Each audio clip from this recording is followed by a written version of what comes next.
საქართველოში ძლიერდებიან საღად მოაზროვნე პოლიტიკოსები. იგულისხმება თუ არა ლავროვის ამ განცხადებაში პრემიერი გიორგი გახარია. გადავა თუ არა ტყიბულის შახტები ივანიშვილთან დაახლოებული ბიზნესმენის საკუთრებაში რა გზავნიით ჩადის ადგილზე ეკონომიკის მინისტრი. მოგესალმებით, თქვენ უყურებთ მთავარ სამზე, მე მიშა სესიაშვილი ვარ. ხელჩართული ჩხუბი საქართველოს პარლამენტში დეპუტატები ეკა ბესელია და ვანო ზარდიაშვილი ერთმანეთს ფიზიკურად დაუპირისპირდნენ კონფლიქტი იურიდიულ საკითხთა კომიტეტის ხდომაზე მოხდა, სადაც უზენაესი სასამართლოს მოსამართლეობის კანდიდატს უსმენდნენ.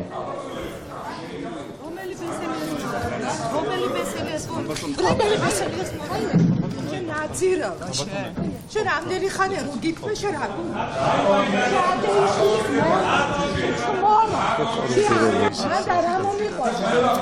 ვის უპესა ვის ადეიშვილის მონა შენ ისი ხარის მოვიგე რა ისეთი მორალი გაქვს რომ შენ რაიმე გაიერთი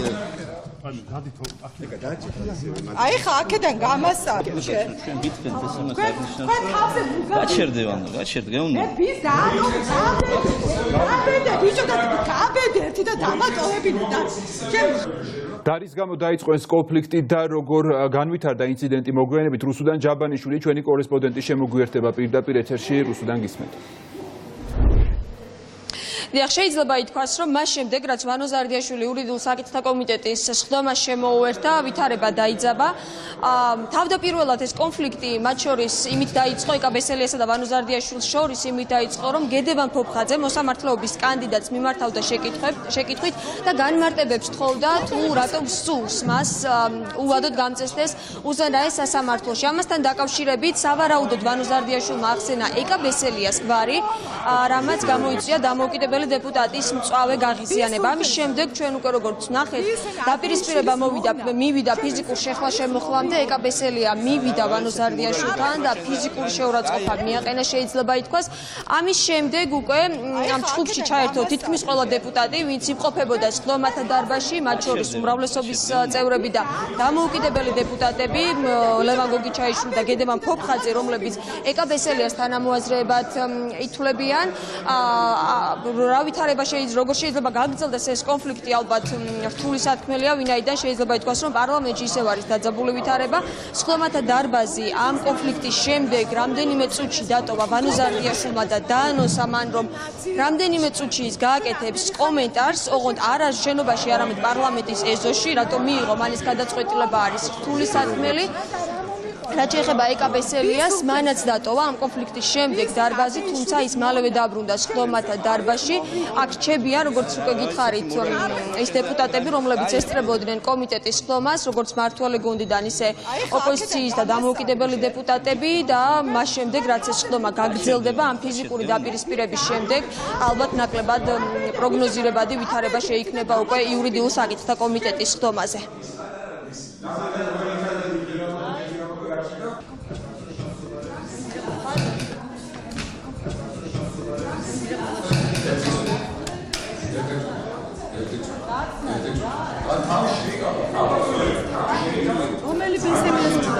რომელი ბესელიას შენ ნაძირავა შენ ამდენი ხანია რომ გიქმე შენ რა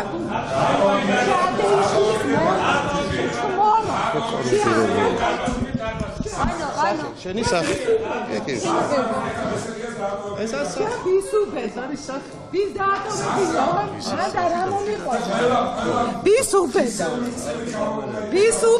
შენ ნაძირავა შენ ადეიშვილის მონა შენ ისი ხარის მოვიგე შენ ნაძირავა ვის უპესა ვის დაატოვებინა გაბედე აბაში გაბედე თაბანი გაბედე ბიჭო გაბედე თქვენ არაკაცები გაბედე აი ხა გაბედე ხო მოდი ეკა შემოჭრა რა ისეთი მორალი გაქვს რომ შენ რაიმე გაიერთი აი ხა აქედან გამასწავლე შენ აქედან დროზე შენ ადეიშვილის ღამის მორიგე შენ ჩვენ ვიტყენთ ეს ამას აღნიშნავს გაჩერდე უნდა ვის დაატო გაბედე ბიჭო და გაბედე ერთი და დამატოვებინე და შენ გარეთ გავიდეთ და სხვანაირად დავილაპარაკეთ მაშინ თუ აგლიჯა შუაზე ვაფშე უბლატაობ რა. ნაზირალა, შადეიშვილის ხელის აწნარდი, რა კარგი, შენ ფეხები არავის არ მოჭამო, შენ ფეხები არავის არ მოჭამო. აშულმა. აი დაამთავრეთ კი. რა მშვიდად კაცო. არა, არ დაამთავრეთ ხომაგობის. აი კაცო. აი დამშვიდე დარბაზე და მე გავაგზავნე პიტყვებს. ჩვენ ნახეთ რეალური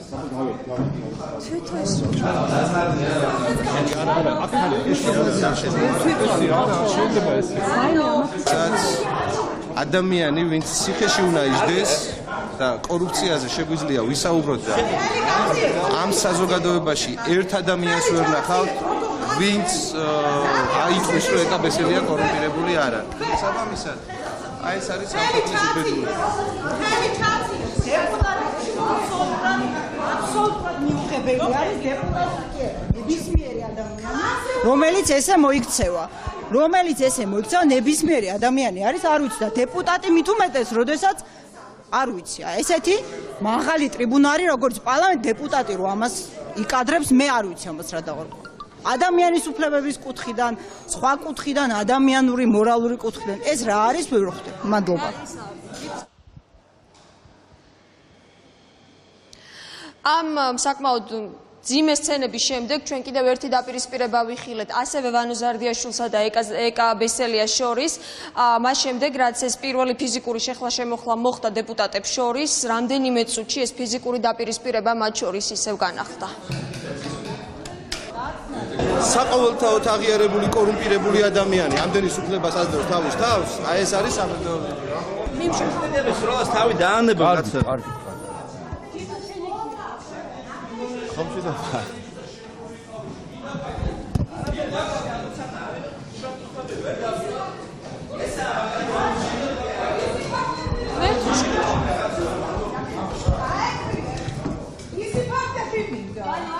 ვისი თქვი ოწონია ვისი ბავშვის ნათლია რა შეუბედურო დაზა მეიშვილი ვისი ბავშვის ნათლია აი საფრთხე შენ აძირალა შენ გაჭერდი იგი ნოკერი ხარ კაცო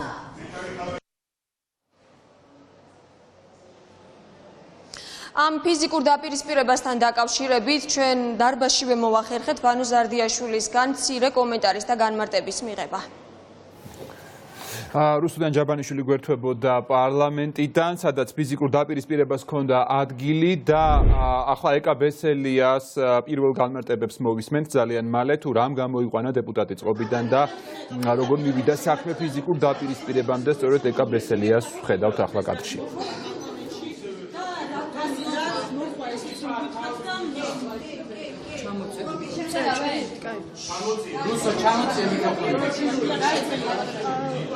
პირველი რაც უკაცრავად პირველი რაც მინდა ვთქვა დიახ ეს იყო იაფასიანი დაგეგმილი პროვოკაცია ძალიან შეგნებულად გამოუშვა როგორც ჩანს ჩინჩალაძემ და მისმა კლანმა ეს არარაობა ყოველთვის მათი მონა ზარდიაშვილი პროვოკაციის მოსაწყობად მეტი მათ არაფერი არ ეხერხებათ მეტი მათ არაფერი არ იციან შეხედეს რა როგორ თუ სიტუაციაში აღმოჩნდა მათი რჩეული მსაჯული მოსამართლე ქალბატონი რომელიც დღეს ვერ უძლებდა იმ კითხვებს რომელიც მის მიმართ არსებობდა ის კადრები რომელიც ჩვენა გაუშვით და ის კითხვები რომელიც მასთან დაისვა ძალიან მწვავე ბრალდებები რომელიც მის მიმართ არსებობდა ეს ააშკარავებდა იმ სურათს რაც აქვს დღეს დაგეგმილი ქართულ ოცნებას და აი ამ ყველაფრის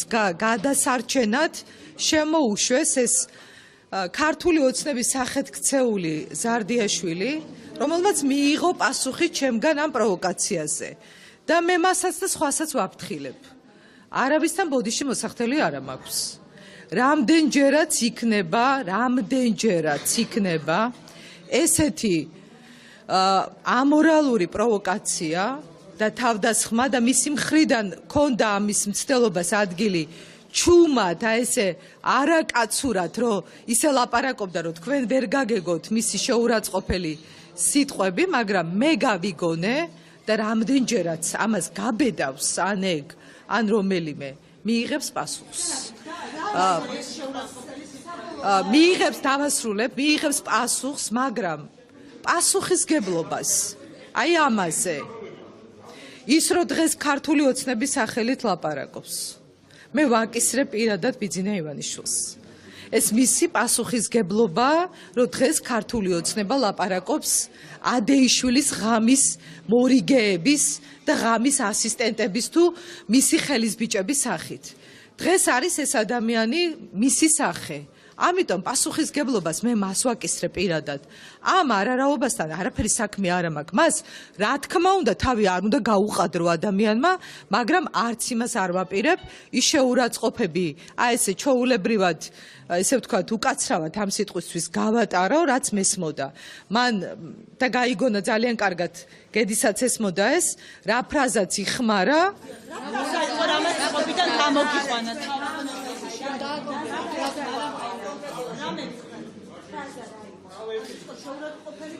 ეს იყო შეურაცხყოფელი ფრაზა ჩემ გვართან დაკავშირებით, რომელიც მე გავიგონე და მე არა ვარ ის ადამიანი, ვინც არ უნდა იყოს ეს. აი ესე ყური მოუკრუო და თითქოს ვერ გავიგე ვერაფერი. ბევრჯერ რაღაცეები შეიძლება იმის გამო, რომ პარლამენტის წევრს მოეთხოვება მეტი თმენის ვალდებულება, მეტი თავშეკავება, მეტი ასე ვთქვათ რაღაცების თმენაც, ამის გამო შეიძლება რაღაცების გამო ბევრჯერ თავი შემიკავებია, მაგრამ არსებობს ზღვარი. ამ ზღვარს ვინც გადააბიჯებს, პასუხს მიიღებს.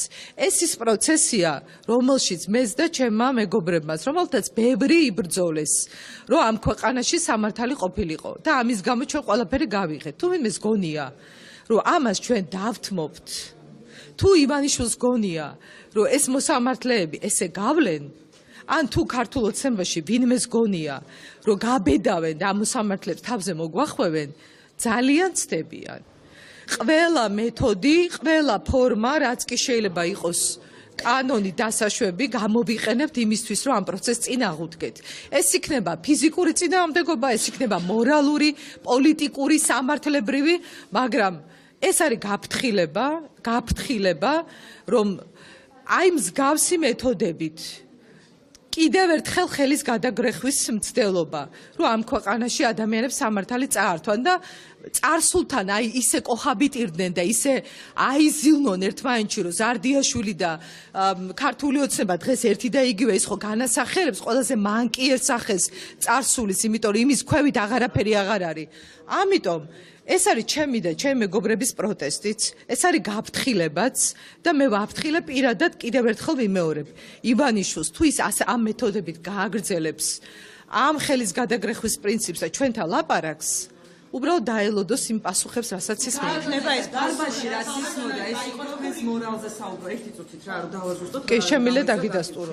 ანუ ეს იყო ის სიტყვა. კი, ეს იყო ის სიტყვა.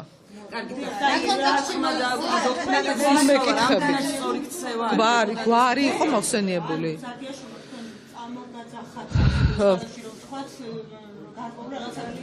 დანარჩენს თქვენც უსმენდით?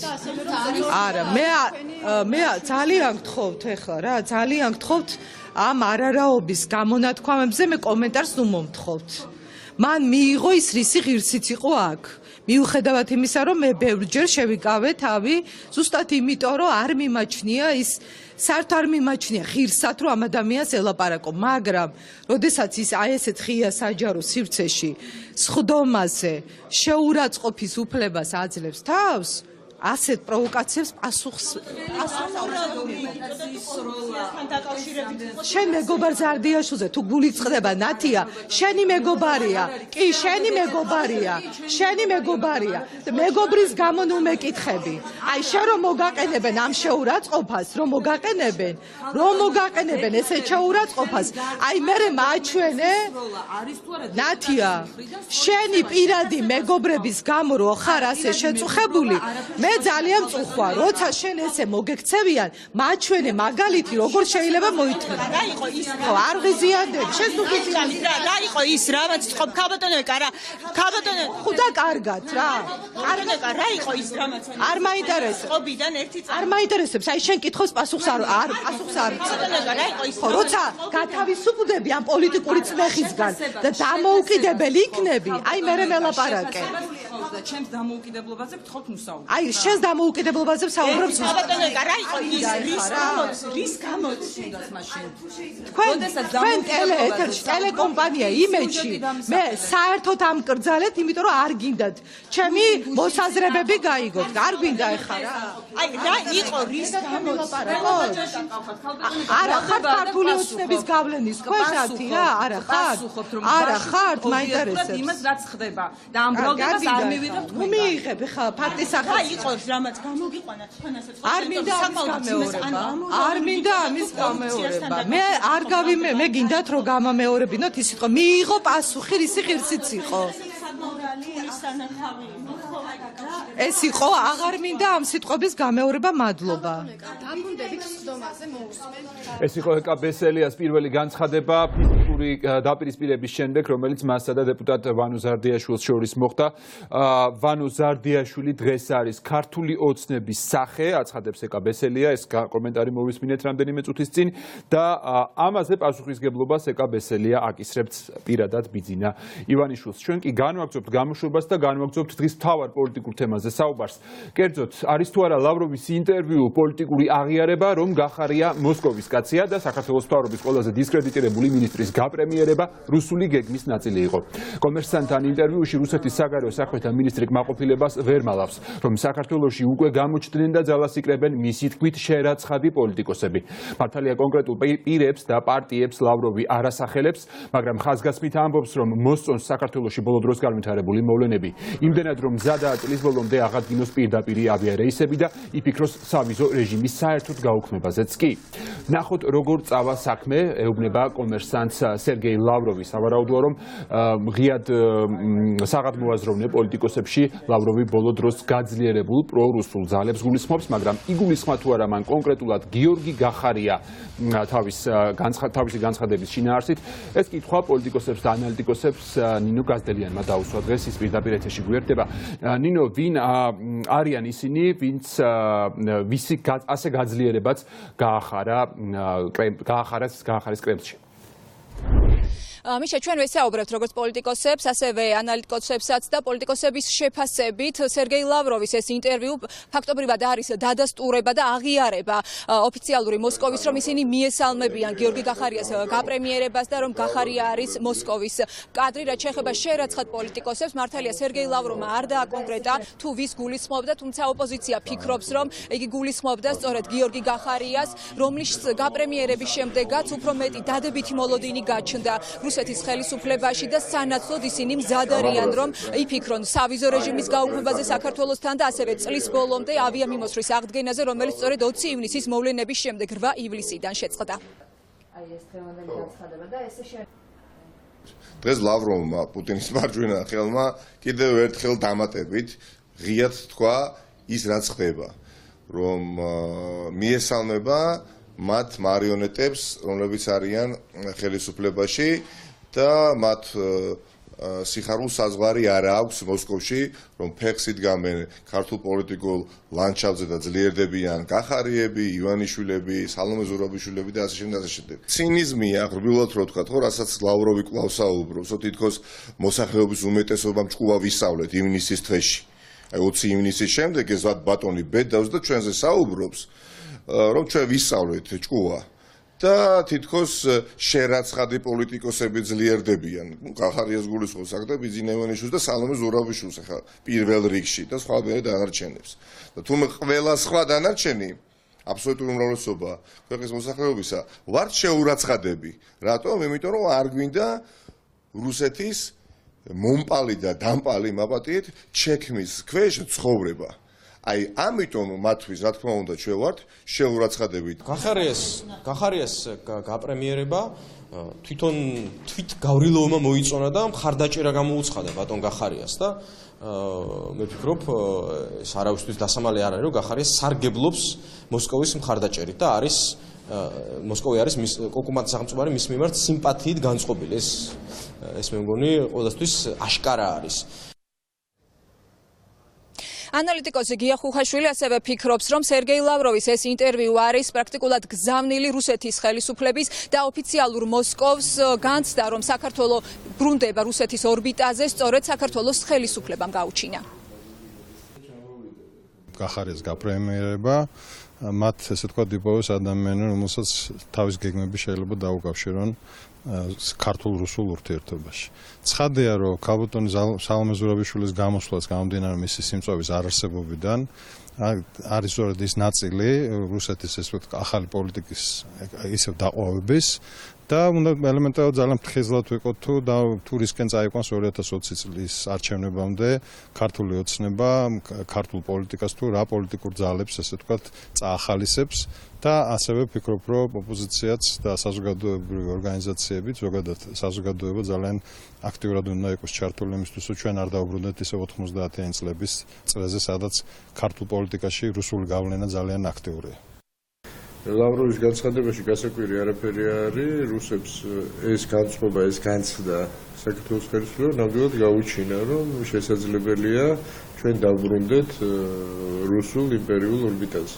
ქართული ოცნების ნარატივი ბოლო თვეების და წლების განმავლობაში შეიძლება ითქვას იყო ესეთი, რომ რუსეთის გარეშე ჩვენ დავიღუპებით, ანუ რუსი ტურისტი არ იქნება, ეკონომიკა ჩამოიქცევა და საერთოდ ჩვენ ყველაფერი მიბმულია რუსეთზე და თუ რუსეთი გავაბრაზეთ, მოკლედ რაღაც კატასტროფა მოხდება. ხო ეს არის ის გზავნილები, რაც რუსეთი წლების განმავლობაში ცდილობს, რომ თავს მოგვახვიოს და ჩვენმა ხელისუფლებამ ეს გამაძლიერებლის როლი ითამაშა ამ გზავნილის. სერგეი ლავროვმა კომერსანტ საკმაოდ ვრცელი ინტერვიუ მისცა და გარდა იმისა თუ რას გეგმავს რუსეთი საქართველოსთან სამომავლო ურთიერთობების კუთხით, მათ შორის ავიზო რეჟიმის გაუქმებასა თუ ავიამიმოსვლის აღდგენაზე, ასევე განაცხადა, რომ რუსეთისათვის მიუღებელია ნატოს მოახლოება მისი ქვეყნის საზღვრებთან და ამიტომ ყველაფერს გააკეთებს, რომ ეს არ მოხდეს. ნინო გაზდელიანი საუბრობდა სერგეი ლავროვის საკმაოდ საინტერესო და ხმაურიანი ინტერვიუს შესახებ. 28 წუთი გაეროს უმაღლეს ტრიბუნასთან და არც ერთი სიტყვა პუტინზე და სანქციებზე. პრეზიდენტმა, რომლის ქვეყნის 20% რუსეთის მიერ ოკუპირებული, თავის გამოსვლაში საერთოდ არ ახსენა პირადად ვლადიმერ პუტინი, ამ ოკუპაციის მთავარი ავტორი და არ ახსენა არც სანქციები, რომელიც ყველაზე უფრო ეფექტური ინსტრუმენტი იქნებოდა რუსეთის შესაჩერებლად.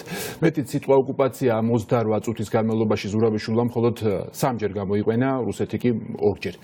ოპოზიციის აზრით პრეზიდენტმა თავისი გამოსვლით რუსეთს კომფორტი შეუქმნა და თავისი ქვეყნის ინტერესები სათანადოდ ვერ დაიცვა.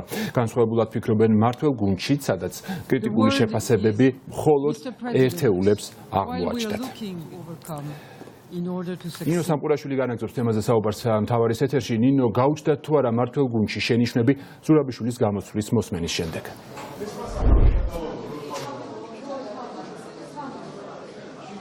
დიახ, მართალი გუნდის ნაწილმა დღეს არ დამალა, რომ საქართველოს პრეზიდენტ შესაძლოა უფრო მეტი ეთქვა თავის გამოსვლაში და გაეროს ეს ტრიბუნა გამოიყენებინა, ვიდრე თქვა.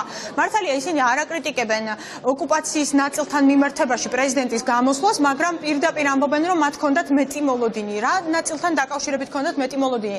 მაგალითად, დიმიტრი ცქიტიშვილი საპარლამენტო უმრავლესობის ერთ-ერთი წევრი ამბობს, რომ უფრო კარგი იქნებოდა თუ უფრო მეტ საუბარს დაუთმობდა სოციალურ პრობლემებს იმას, რაც ქვეყანაში არის. რაც შეეხება ოკუპაციის ნაწილთან მიმართებაში, რაზეც ოპოზიციას ძალიან ბევრი შენიშვნა აქვს, ამაზე უმრავლესობის წევრები ამბობენ, რომ პრეზიდენტმა საკმარისად ილაპარაკა ამ საკითხზე და შენიშვნები სალომე ზურაბიშვილის მიმართ არ აქვთ. მე სიმართლე გითხრათ, სალომესგან მეც ველოდი, უბრალოდ შეიძლება მეტის მოსმენა დამოდა, თუმცა მე მაინც ვთვლი, რომ ის ძირითადი აქცენტები რაც იყო გასაკეთებელი ამ მაღალი ტრიბუნიდან მანეს გააკეთა, თუმცა კიდევ ერთხელ მეორებ, შეიძლება ჩემთვის უფრო სხვა აქცენტებიც ძალიან მნიშვნელოვანი ყოფილა. როცა საქმე ეხება ჩვენი ქვეყნის ინტერესებს, აქ შეიძლება სხვა ფორმით მწვავედ თუ რბილად უფრო მეტი თქმულიყო, რაც მე შეიძლება დამაგრდა. შესაძლებელი იქნა გამომდინარე, რომ სალომეს წარსული არის დიპლომატიური, მისი ლექსიკა იყო უფრო დიპლომატიური, ვიდრე შეიძლება პოლიტიკოსის ლექსიკა ყოფილიყო, მაგრამ მე ვფიქრობ, რომ სათქმელი მნიშვნელოვნად ითქვა, რა თქმა უნდა, კიდევ ერთხელ ნებისმიერი გამოსვლის შემდეგ, მე თვითონ ყოფილვარ სპიჩრაიტერი, ნებისმიერი გამოსვლის შემდეგ გეჩნდება განცდა, რომ რაღაცა არ არის ნათქვამი. ნებისმიერის და რაც არ უნდა. ბუნებრივია. აი განაცილს შემოგეკითხა. ხნები ძალიან ბევრ საკითხში შეიძლება იყოს, იმიტომ რომ აქ არის კიდევ ერთხელ არის ერთი როგორ უყურებ, ასე ვთქვათ, საკითხს, რა ფორმატი გაქვს მოცემული და რამდენი თქმა შეგიძლია და რა პიროვნული თვისებებით ან როგორი ლექსიკით საუბრობ, იქიდან გამომდინარე რა პროფესიული, ასე ვთქვათ, ნიშანი გიკავეთ.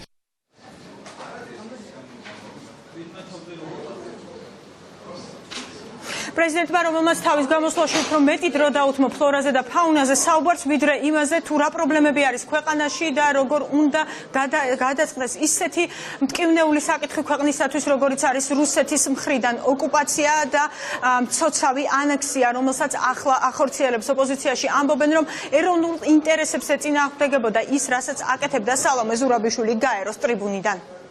მთლიანობაში ეს იყო ზოგადი და არაფრის მომცემი გამოსვლა. Რა თქმა უნდა, გაეროს ტრიბუნაზე საქართველოს პრეზიდენტი უნდა შეეხოს გლობალურ თემებს, ისეც როგორებიც არის მაგალითად კლიმატის ცვლილება ან გლობალური მიგრაცია, მაგრამ არასწორია, როდესაც საქართველოს პრეზიდენტი დაახლოებით ერთ სიფრთხეზე აყენებს, თანაბარ დროს უთმობს და თანაბარი ემოციით საუბრობს ოკუპაციაზე, საქართველოსთან რუსული ჯარის გაყვანაზე და კლიმატის ცვლილებასა და მსოფლიო მიგრაციის პრობლემებს. გაუბედავი ასე ვთქვათ, საუბრები და შევადაროთ რა ილაპარაკა ზელენსკიმ, რომელიც ტრიბუნაზე ტყვით გამოვიდა. ჩვენი პრეზიდენტი წარდგა ციყვისა და მტრედის სიმბოლოთი რაღაც ფაუნა და ფლორაზე ილაპარაკა 28 წუთიდან 25 წუთი.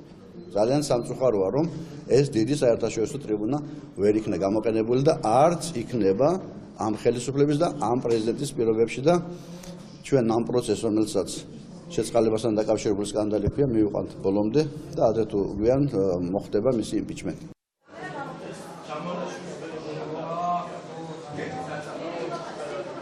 თუ როგორი უნდა იყოს პრეზიდენტის გამოსვლა, ამასთან დაკავშირებით დღეს მაგალითი მოყავდათ ოპოზიციის წარმომადგენლებს და ისინი უკრაინის პრეზიდენტის ზელენსკის გამოსვლას იხსენებდნენ და ამბობდნენ, რომ აქცენტები, რომელიც დასვა ზელენსკიმ, სწორედ იყო მიმართული იქითკენ, რომ უმაღლესი ტრიბუნიდან იყო მოწოდება საიმისოდ ზელენსკის მხრიდან, თუ როგორ უნდა შეჩერდეს რუსეთის მხრიდან მომდინარე აგრესია უკრაინაში და ასეთივე უნდა ყოფილიყო ოპოზიციის წევრების თქმით ის გზავნილები, რომელიც უნდა ქონოდა სალომე ზურაბიშვილს. ოპოზიცია ამბობს, რომ სამწუხაროდ სალომე ზურაბიშვილმა აირჩია სხვა გზა და მხოლოდ რამდენჯერმე ახსენა ოკუპაცია და არ მოუთხოვია სანქციების დაწესება საერთაშორისო საზოგადოებისათვის. ინო სამყურაშვილმა გააგვაცნო შეფასებები საქართველოს პარლამენტიდან. და როგორ აფასებენ სალომე ზურაბიშვილის სიტყვით გამოსვლა საქართველოს მთავრობის წევრები, მათი თქმით ისინი კმაყოფილები არიან იმით, რაც მოისმინეს გაეროს უმაღლეს ტრიბუნასთან და მიაჩნიათ, რომ ყველა პრობლემურ საკითხზე სათანადოდ იქნა გამახვილებული ყურადღება. მან სათანადო ყურადღება დაუთმო იმ მასიურ და გაუგონარ ადამიანის უფლების დარღვევებს, რომელიც საოკუპაციო ხაზის გასწვრივ ყოველდღიურად ხდება. მან საკმაოდ დეტალურად იმ მაღალი ტრიბუნიდან ამცნო მსოფლიოს ყველა ქვეყანას, ვინც იქ ესწრებოდა, მათ შორის პრეზიდენტები და პრემიერ-მინისტრები, საგარეო საქმეთა მინისტრები, იმის შესახებ, თუ რა ყოფაში უწევთ ჩვენს მოქალაქეებს საოკუპაციო ხაზის გასწვრივ ცხოვრება. ასევე მან თუ კი პრეზიდენტს უნდა ოპონენტებმა დაუთვალონ რამდენჯერ ახსენა ზუსტად რუსეთი, მან ისაუბრა რუსეთზე, როგორც ოკუპაციის განმახორციელებელ სახელმწიფოზე, ამიტომ მე ვფიქრობ, რომ ეს ძალიან მნიშვნელოვანი გზავნილები იყო. გასაგებია თქვენი პოზიცია, პოლიტიკური პოზიცია. ჩვენი ოპონენტების მთავარი პრობლემა და იმედია, რომ ჩვენი საზოგადოების მთავარი პრობლემა არ გადაიქცევა. ეს არის ის, რომ ესე იგი ნებისმიერი ან რიტორიკა ან პოლიტიკა, რომელიც პრაქტიკულად დაპირისპირებს ისეთ დონეს არ გულისხმობს, რომელიც პრაქტიკულად აი ომის ზღვარზე გადის. ყველაფერი ითვლება იმათ რა ქვია, ან პრორუსულობად ყველაფერი ითვლება არანაკლებ არასაკმარის პატრიოტობას. ეს არის პრობლემა. აქ არის ძალიან დიდი დიაპაზონი იმას შორის, რუსეთთან ხარ აქტიურ ომში, თუ ხარ პრორუსული და ეს თქო რუსეთთან დაქვემდებარებული ხელისუფლება. ამ შორის არის დიაპაზონი და ნებისმიერ რამე, რაც აი ომის სკიბზე როდგა ხარ. აი აქედან ონალ დაშორდი, უკვე პრორუსული ხარ. ეს არის ძალიან მახინჯი და მანკიერი, ესე ვთქვათ, მიდგომა. რადიკალურად განსხვავებული აღმოჩნდა თავის შეფასებებში ოპოზიცია, სადაც მიაჩნიათ, რომ ქვეყნის პრეზიდენტმა გაეროს უმაღლეს ტრიბუნალთან უბრალოდ გაფლანგა 28 ძვირფასი წუთი და გააკეთა ყველაფერი, რომ პუტინისთვის და რუსეთის ხელისუფლებისთვის კონფლიქტი შეექმნა.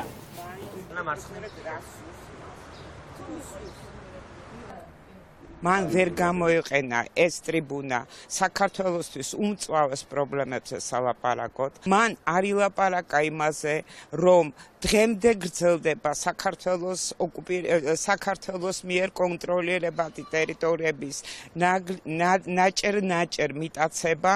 ეს იყო ქართული ოცნების ხელისუფლებასთან შეთანხმებული სპიჩი, სადაც არ უნდა ყოფილიყო არაფერი ზედმეტი თქმული და არც რუსეთი არ უნდა გაეხიზიანებინა კერძოდ ვლადიმერ პუტინი. ეს იყო წყალი და რატო იყო წყალი? არანაირი კონკრეტიკა.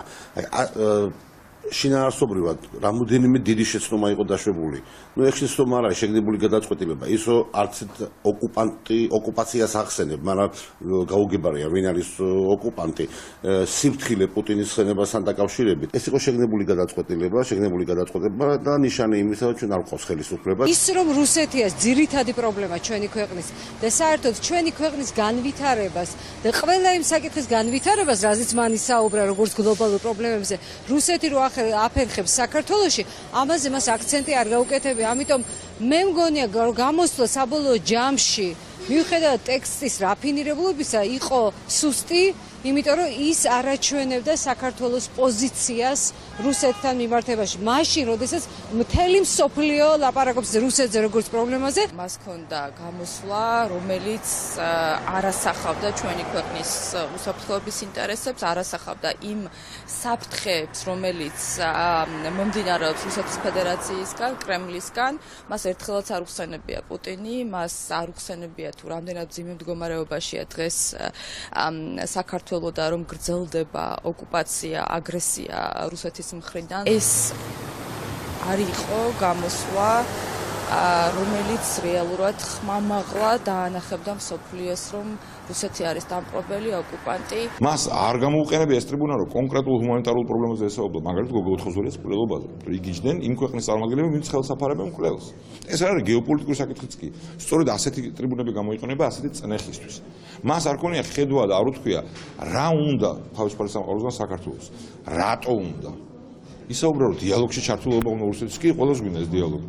მაგრამ ზოგადად შეთანხმება დატოვა, რომ კი პრობლემები არის, მაგრამ საერთოდ ჯამში დრამატული სიტუაცია კი არა. რუსეთის საფრთხე კი არ არის საქართველოს თავისუფლებისთვის ზოგადად და ევროატლანტიკური უსაფრთხოებისთვის და თავისუფალი სამყაროსთვის. რაღაც პრობლემები.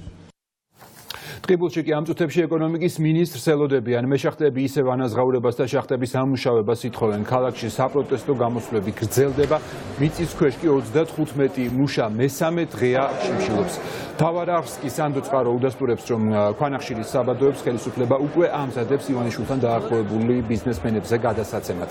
გავითარება ტყიბულში გიგლა თუმანიშვილი გვერდდება იქიდან პირდაპირ ეთერში. გიგლა გისმენთ. დიახ, მიშა, აქცია ამ წუთებში ისევ მიმდინარეობს ტყიბულის ცენტრში და აქ არიან შეკრებილი მეშახტეები, რომლებიც ელოდებიან ეკონომიკის მინისტრს და მათთან შეხვედრას თუ აინტერესებს მათ რა პასუხს გასცემს ნათია თურნავა მათ მოთხოვნებს, რომელიც უკვე მესამე დღეა აქტიურადაა დაყენებული და სწორედ ამის გამო 35 მეშახტე ტყიბულის ორმაღაროში აგრძელებს შიმშილობას. ისინი ითხოვენ ცხადია იმას, რომ გაიცეს ხელფასები, რომელიც საქნახშირის ადმინისტრაციას აქვს მიმდინარე თვის განმავლობაში გასაცემი და ასევე ითხოვენ, რომ ამუშავდეს შახტები, რომელიც თითქმის 13 თვეა უკვე გაჩერებულია. სწორედ ამასთან დაკავშირებით ელოდებიან ეკონომიკის მინისტრს და მათთან აქვთ გარკვეული შეკითხვები თუ რა გამოსავალი აქვს სახელმწიფოს ამ პრობლემურ ვითარებასთან დაკავშირებით. როგორც უკვე შენ წახსენე, მთავარი არხის ინფორმაციით და ექსკლუზიური ინფორმაციით უკვე არსებობს გარკვეული ინვესტორი, რომელიც აპირებს, რომ შესაძლოა შეიძინოს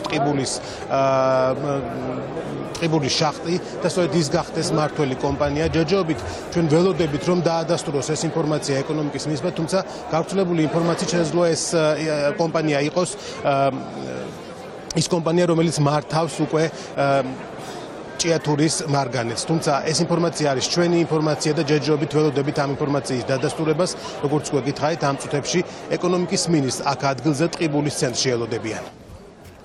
ტყიბული არ უნდა მოგვდეს და ხელფასებზე მარტო არ გვაქვს ჩვენ საუბარი. და მეშახტეებმა უნდა იმუშავონ, როგორც მუშაობდნენ ისე. თუ მიიღეთ დაპირება ამ დავალიანების გაცემასთან. დავალიანებას არ გვაქვს საუბარი, დავალიანება დღესა შოქმირდებიან, მოგცემენ, მაგრამ მაგის მოტყუება ყია. პერსპექტივა რა იქნება? შემდეგი რა იქნება? ტყიბულმა უნდა იარსებოს, შახტებმა უნდა იარსებოს. საუბარი რომ შეძლო გაიყიდოს შახტები. რაც უნდა იმან იყიდოს, ოღონდ ხალხი ამუშაოს. გაჩერდა შახტა, არ მუშაობს არაფერი.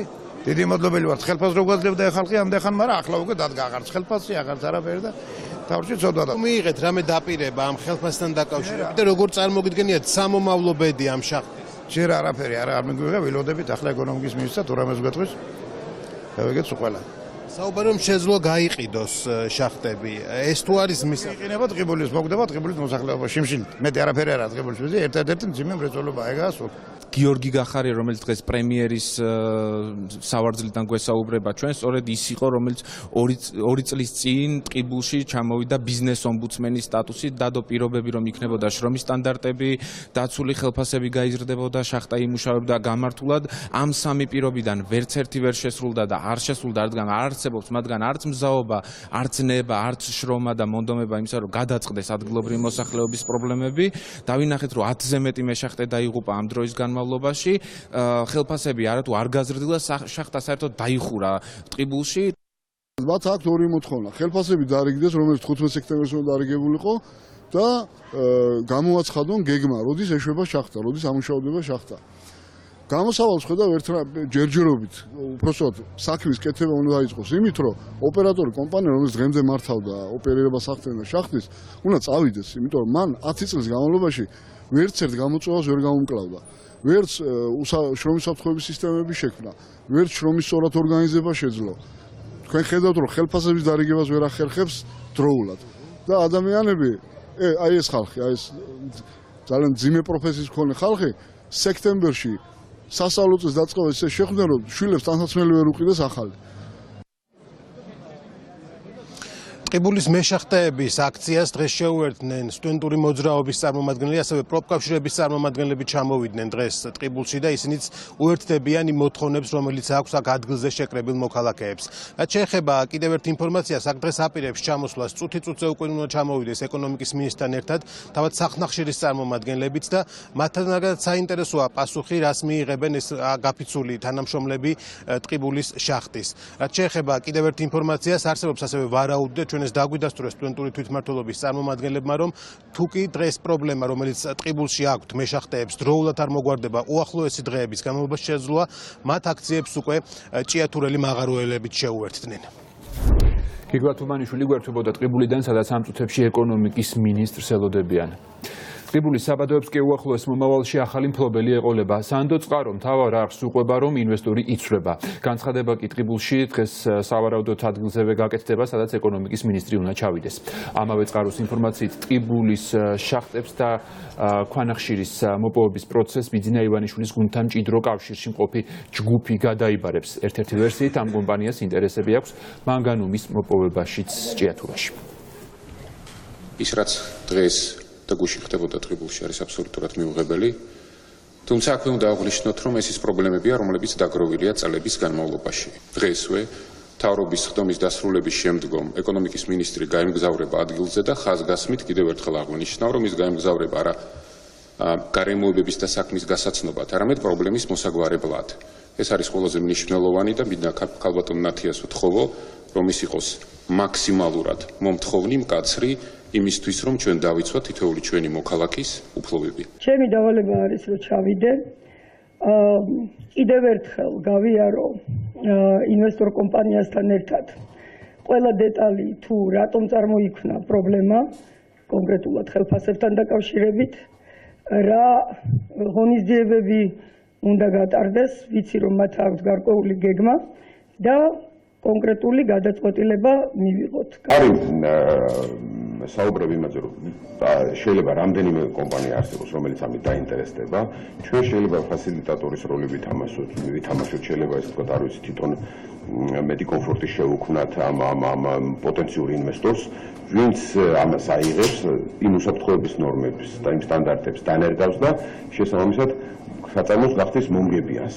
არის ამის რესურსი, ეს რესურსი არ არის გადაწურული. როდესაც კომპანია სახელმწიფოს ეუბნება, რომ მე ვერ ვმართე ბიზნესი და მზად ვარ უსასყიდლოდ დაგითმო, ეს ალბათ არ არის სერიოზული განცხადება, ეს თავიდან პრობლემის მოშორებას უფრო ჰგავს. ამოსავალი წერტილი იქნება, რა თქმა უნდა, იმ შრომელი ყიდულელების უფლებების დაცვა, რომლებიც ამდენი ხანია სწორედ მათი დამსაქმებლისგან ითხოვენ უსაფრთხო შრომის პირობებს, ითხოვენ თავის დროზე ანაზღაურების ჩარიცხვას, რისი უფლებაც მათ რა თქმა უნდა აქვთ.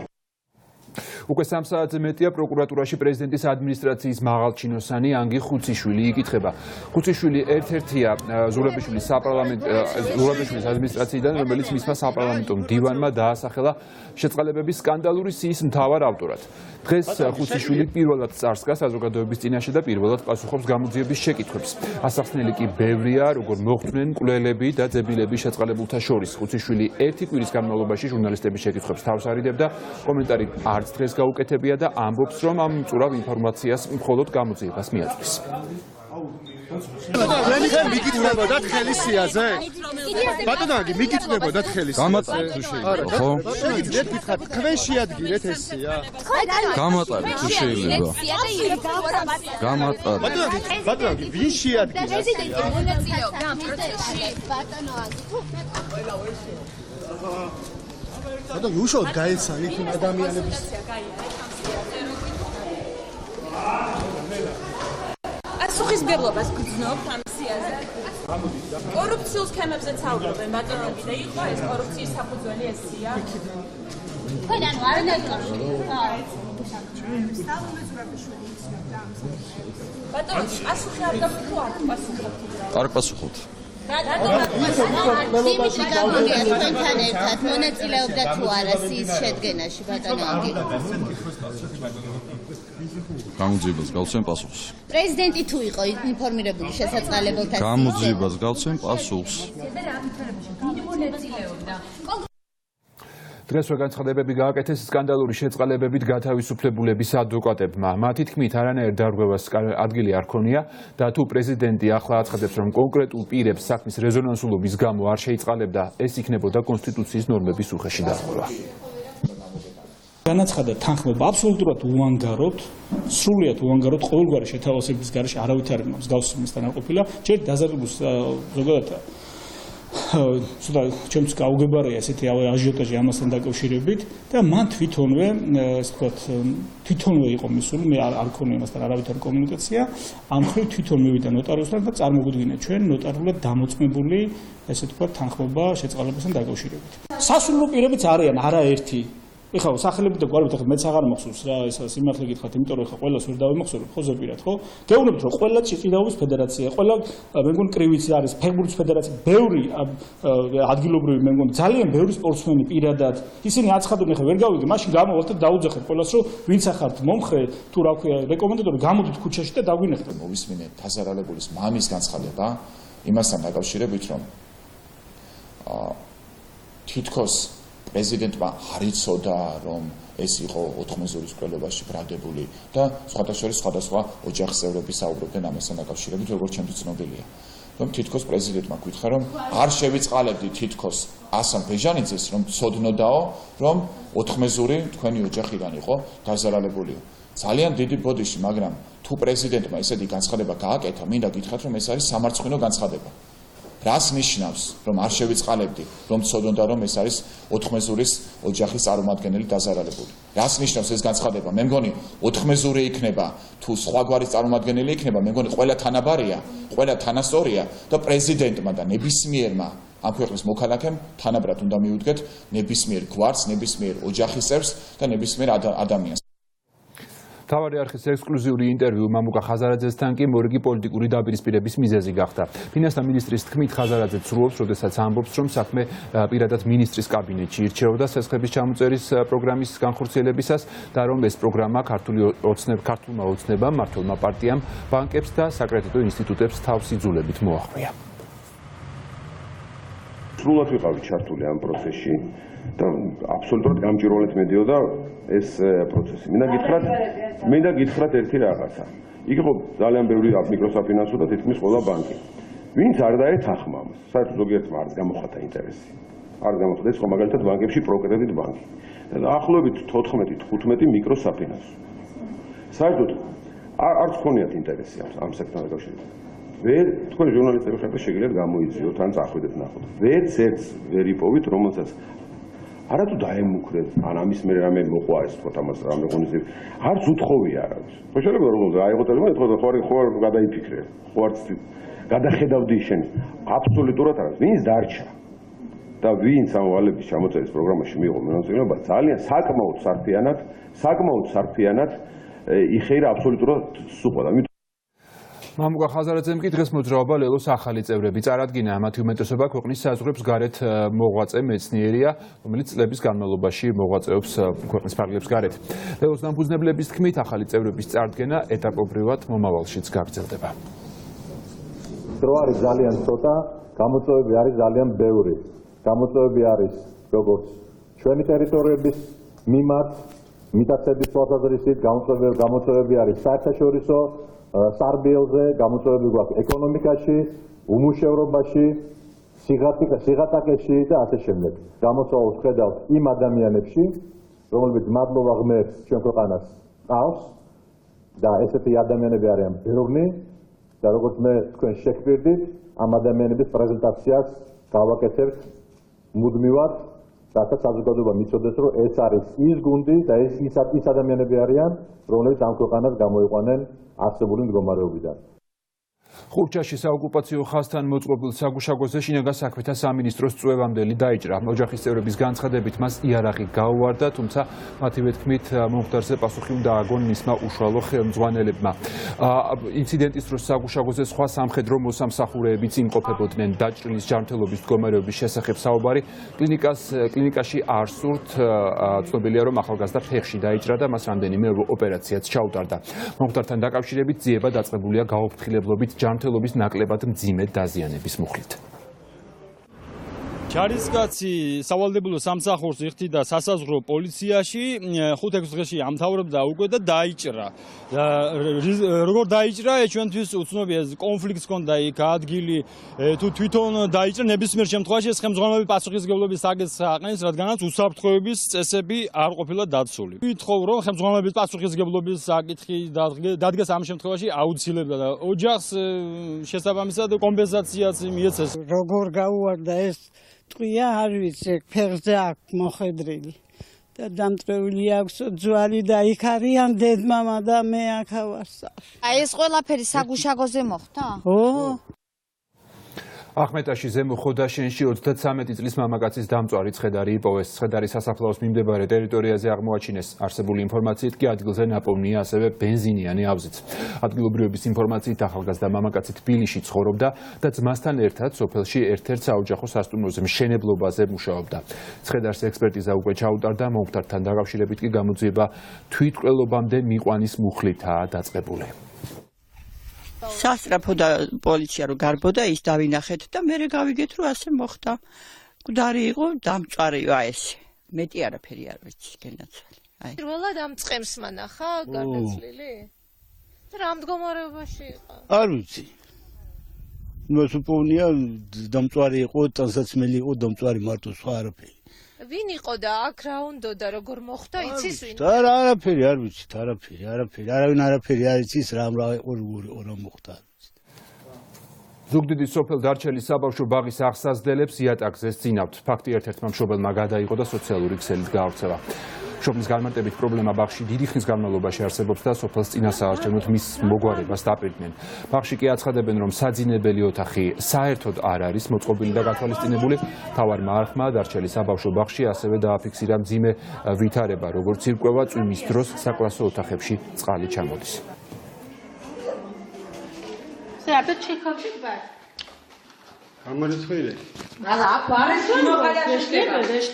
არეძინათ არა სახლობანას თამაშობდნენ ბავშვები ხო და აი ეს იყო და ეს მეტი ნახეთ არის ლეიბები არის საბანი არის რამე ნახეთ აბა გადაამოწმეთ შეიძლება არის ასეთი რამე აი ეს არის ადგილი სადაც იმ დღეს ბავშვები ისვენებდნენ როდესაც ბავშვები დაეღლებიან გადაყვავს ხალიჩაზე მაგრამ უფრო კომფორტულად რო იყვნენ და რაღაც ნახევარი 40 წუთის განმავლობაში დაუფენთ ლეიბებს და იქ წვებიან ბავშვები და ეს ძალიან უყვართ აი ეს სიტუაცია აი ეს მომენტი ძალიან უყვართ მე არიან აქ ბავშვები გოგონები რომლებიც ვითომ ფეხსაცმელს გახსნიან ჩააწვენენ მე აქ ვჯდები და ვუკითხავთ ზღაპრებს მე ბავშვი ეკითხება ვის არ უნდა დაძინება ვითომ იძინებენ ვის არ უნდა მაგას ავაყენებთ ბავშვები გვეხმარებიან ჩააცმევენ ხე ეს არის დიახ რა თქმა უნდა ეს არის აქტივობა იმიტომ რომ აქ არის ძალიან ხედავთ რომ სივრცე არის პატარა ოთახი პატარა არის და ბავშვები რო დავაწვენოთ ყველას ხო ვერ დავაწვენთ და ხმაურზე მაინც ხო ვერ დაიძინებენ ბავშვები დიახ რა თქმა უნდა ტრამპი ზელენსკის სკანდალურ სატელეფონო საუბართან დაკავშირებით Fox News ინტერვიუ მისცა საქართველოს მესამე პრეზიდენტმა. მიხეილ სააკაშვილის თქმით, ის ამ მოვლენების საქმის კურსშია და დარწმუნებულია, რომ უკრაინის ახალი პრეზიდენტი ყველა შესაძლო კორუფციული გარიგების გამოძიებას ბოლომდე მიიყვას. სააკაშვილის თქმითვე მას სჯერა, რომ ზელენსკი შეძლებს და გაწმენს გუნდს კორუმპირებული ჩინოვნიკებისგან და დაამარცხებს კორუფციას უკრაინაში.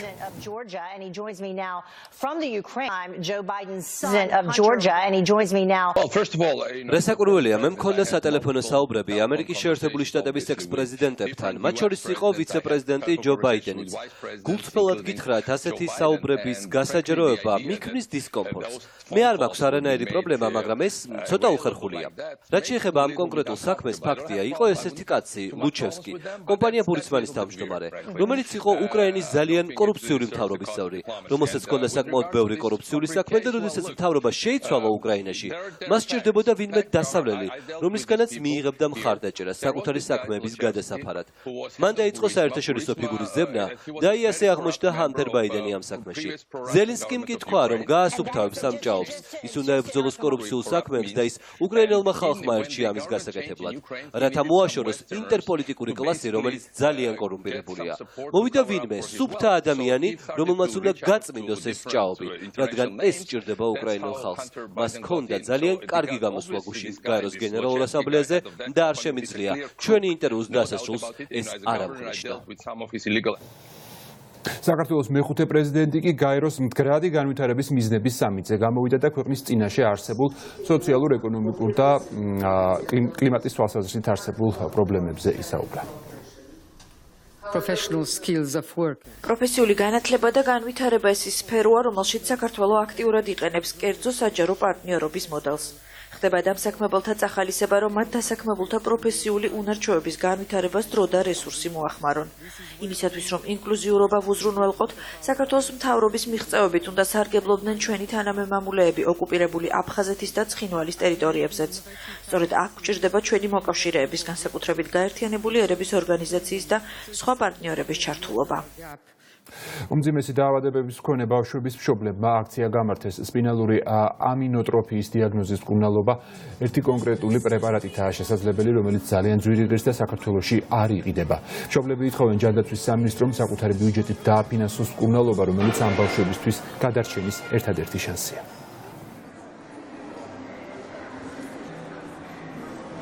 სპინალური ამინოტროფია არის კუნთოვანი განუვითარებლობა, მოკლედ რომ მარტივად რო აღვხოთ. ანუ ვერ შეძლებენ გადაადგილებას კუნთების გარეშე და ეს წამალი, რომელიც ახლა დღესდღეობით შემოტანილი არის ხო ჩვენთან არა სოფლიოში და რომელიც ფაქტურად გაიარა ყველა ეტაპი და უკვე ადამიანების ხელსაც შესაძლებლობა აქვს, რომ ეს აძლევს საშუალებას, რომ ბავშვებმა დაიწყონ სიარული. ეს წამალი რა თქმა უნდა ახლა დღეს ძალიან ძვირი რამოდენიმე მილიონი იყის, მაგრამ ეს ბავშვების სტატისტიკა რო გავაკეთოთ, სადღაც შეიძლება იყოს 30-50 ბავშვი. მეტი არა, ამიტომ თუ გაიწერება სახელმწიფოს მიერ ხანგრძლივად სადღაც 5 წლის განმავლობაში რომ ეტაპობრივად რამოდენიმე ბავშვს წელიწადში რომ შეუძინოთ, ხო ამ ბავშვებს ეგნებათ უკვე თავისუფლად მოძრაობის საშუალება და სრულყოფილად იქნება ინტეგრირებული საზოგადოებაში. საქართველოში არ არის შემოსული ჯერჯერობით და რავი ჯანდაცვა რასაპირებს არ ვიცი და დიდი იმედი გვაქვს რომ დაგვეხმარება და გვინდა რომ გაიგოს ყველამ სახელმწიფომაც და ჯანდაცვამაც რომ ამ ბავშვებს ეს პრეპარატი აუცილებლად ჭირდებათ და ამ პრეპარატის გარეშე ამ ბავშვების ბედი ძალიან ცუდი არის რა, პირდაპირ გეტყვით რომ შეიძლება დღეს ესე არიან, მაგრამ ხვალ სავალალო სიტუაცია იყოს. ველოდებით რომ შემოიტანენ ამ წამალს და დღეიდან განაჩენს და ამ დაავადებას არც ერთი ბავშვი არ ემსხვერპლება. იაშვილის სახელობის ბავშვთა ცენტრალური საავადმყოფო ინფრასტრუქტურული და კლინიკური სერვისების გაძლიერებას განაგრძობს. საავადმყოფოში დღეიდან პაციენტებს უახლესი აპარატურით აღჭურვილი გადაუდებელი დახმარების ცენტრი მოემსახურება პაციენტებს და მათ მშობლებს. ფსიქოლოგიური სამსახური პაციენტის შესვლის დღიდან გაუწევს დახმარებას და სტრესისგან გათავისუფლებულ გარემოს შეუქმნის. ამისთვის უკვე გადამზადდა 350 კადრი, მათგან 20-მა გადამზადება უცხოეთში გაიარა. იაშვილის სახელობის ბავშვთა კლინიკაში ნიშნულოვანი რებრენდინგი და რეინოვაციის პროცესი მიდის და მისი ერთ-ერთი შედეგი და პროდუქტი გახლავთ აი ეს სულ ახალი მოდერნიზებული გადაუდებელი მედიცინის, ანუ იარის, ანუ ემერჯენსის განყოფილება, რომელშიც ახლა ვიმყოფებით, რომელიც სრულად რეკონსტრუირებულ, გადაკეთებული იქნა, აღიჭურვა უახლესი აპარატურით, რაც აუცილებელია და საჭიროა ასეთი სამედიცინო ერთეულის მუშაობისთვის. ეს არის დეპარტამენტი, რომელიც პირველ რიგში ორიენტირებულია შეუცვალოთ ბავშვს და მშობელსაც განწყობა, როდესაც შემოადგამს ფეხს ამ დეპარტამენტის ტერიტორიაზე. ყველა ის პაციენტი, რომელიც დღეიდან შემოვა ემერჯენსში, იგრძნობს სრულიად სხვა გარემოს, სხვა დამოკიდებულებას და ჩვენი იმედი გვაქვს, რომ ეს მართლაც გაუმჯობესებს ჯერ ერთი სამედიცინო მომსახურების ხარისხს, იმიტომ რომ ყველა პალატა მართლაც აღჭურვილია ყველა აუცილებელი პირობით, რაც ჭირდება პაციენტს და მეორე რიგში მართლაც შექმნის იმ კეთილგანწყობილ გარემოს, რომელიც შეამცირებს იმ სტრესს, რომელიც ყველა ბავშვის ჰოსპიტალიზაციას თან ახლავს. UEFA-ს მასობრივი ფეხბურთის კვირეულის ფარგლებში სოფლის მოედნების რეაბილიტაციის პროექტით საქართველოს ფეხბურთის ფედერაციის მენეჯმენტი ოზურგეთის რაიონის სოფელ ლიხაურში ჩავიდა ვიზიტის ფარგლებში. ფედერაციის წარმომადგენლება ადგილობრივ მოსახლეობას გადასცეს ბურთები, სხვადასხვა ინვენტარი და ლიხაურის სამოყვარულო გუნდს კი ფორმები. სოფლის მოედნების რეაბილიტაციის პროექტის ფარგლებში სრულად განახლდა მოედნის საფარი, შეკეთდა ტაბლო, მოეწყო სათადარიგო სკამები და სხვა სახის ინფრასტრუქტურა სპორტული მოედნის სრულფასოვანი ფუნქციონირებისთვის. დღის ბოლოს კი ლიხაურის სამოყვარულო გუნდი ფეხბურთის ფედერაციის გუნდს სპორტული შეხვედრით დაუპირისპირდა. მთლიანი ტერიტორია შემოიღობა, ანუ მოწესრიგდა, რაც იმის საშუალებას იძლევა, რომ თუნდაც ადგილობრივებმა და ასევე მინდა ხაზი გაუსვა, ნამდვილად კაი გუნდი ყავთ, რომლებიც მოყვარულთა ლიგაში თამაშობენ. ითამაშებენ აქ ფეხბურთს, ასევე ბავშვები ჩაერთვებიან, უფრო მეტი საშუალება გაუჩნდებათ, რომ ისე ამონონ ფეხბურთით, ითამაშონ ფეხბურთს. დღესდღეობით იდეალურ მდგომარეობაშია ლიხაურის საფეხბურთო მოედანი და შევძლებთ სამომავლოდ, რომ აქ ჩავატაროთ შესაბამისი ღონისძიებები. მოყვარულთა ლიგას, რა თქმა უნდა, იმიტომ რომ სახლში თამაში მაინც მნიშვნელოვანია თითოეული ადამიანისა და გულში. ასეთი იყო მთავარი ამბები ამ დროისთვის, ჩვენ პირდაპირ ეთერში ზუსტად 6 საათზე დაბრუნდებით.